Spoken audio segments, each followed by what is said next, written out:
दबंगों ने भाजपा नेता के प्रतिष्ठान पर चलाया बुलडोजर। एसपी से मिलकर दबंगों पर मुकदमा दर्ज कर कार्रवाई की मांग।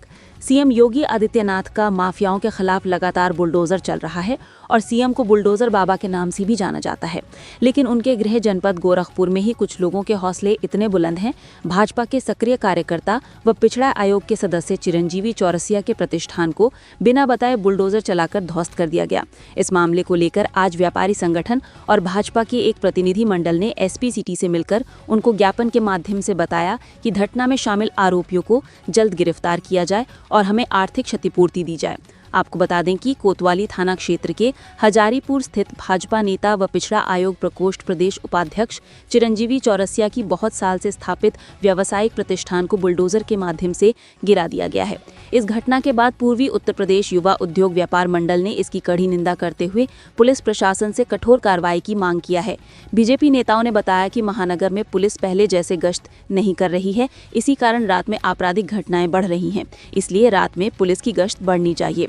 भाजपा नेता ने बताया कि लगभग 50 वर्षों से हम अपना प्रतिष्ठान चला रहे हैं। इस भूमि के मालिक को हमने लाखों रुपए पहले दे दिया है, लेकिन दुर्गा प्रसाद जायसवाल द्वारा उनकी पत्नी से ये प्रॉपर्टी खरीदी गई है और बिना नोटिस, बिना किसी सूचना, बिना बताए स्थानीय प्रशासन को मिलाकर 18 सितंबर की रात में बुलडोजर चलाकर इसको ध्वस्त कर दिया गया, जिसमें लाखों का सामान नष्ट हो गया और हमारी सामाजिक प्रतिष्ठा को ठेस पहुंचा है। और 48 घंटे बीत जाने के बाद भी अभी तक न तो मुकदमा दर्ज हुआ, न ही दोषी पकड़े गए। आइए देखते हैं वीडियो में आगे। नाम बताना है कि नहीं? मैं चिरंजीव चौरसिया उत्तर प्रदेश राज्य पिछड़ा आयोग का सदस्य हूं और उत्तर प्रदेश भारतीय जनता पार्टी पिछड़ा वर्ग मोर्चा का प्रदेश का उपाध्यक्ष हूं। मेरी एक बहुत पुरानी दुकान वर्ष 1980 से हजारीपुर में स्थित थी, जिसमें मैं किराएदार था। हमें वो दुकान किराए पर श्रीमती गायत्री देवी ने दिया था। गायत्री देवी के लड़के गोपाल पाठक शराब के आदी थे। हमारे साथ गद्दारी करते हुए हमसे भी गोपाल पाठक ने 3 लाख रुपया लिए थे उस दुकान को मेरे नाम से रजिस्ट्री करने के लिए।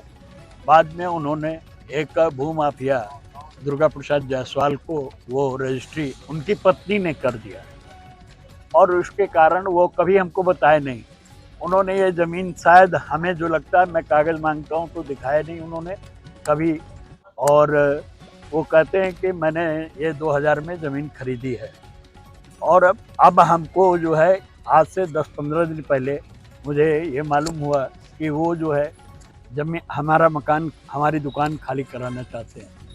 उन्होंने मुझसे खाली इतना कहा कि चौरसिया जी, आप बहुत दिन से इसमें हैं, अब इसको खाली कर दीजिए।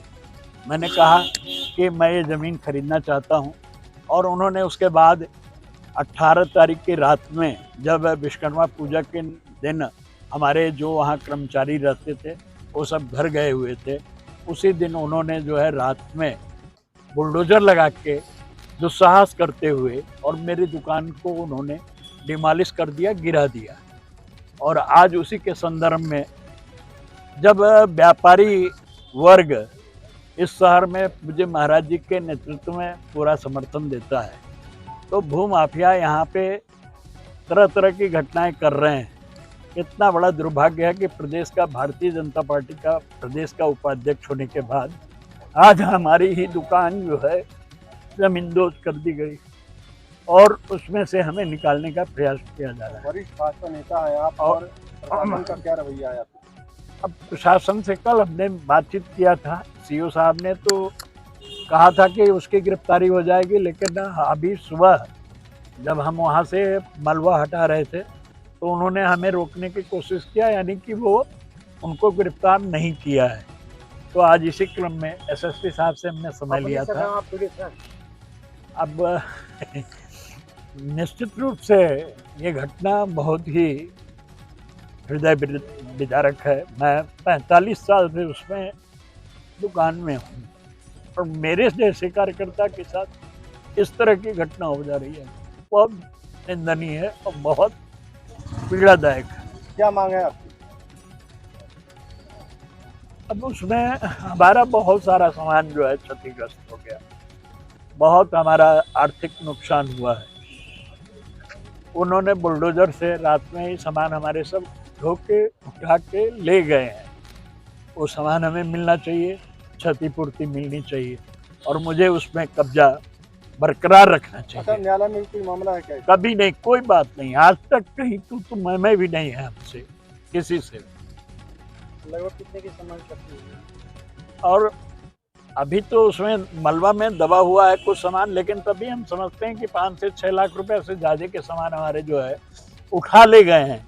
और जो बिल्डिंग गिरी है उसका अलग से है, मेरे सामान जो टूटे हैं फूटे हैं, मशीन टूटी है, वो सब अलग से है।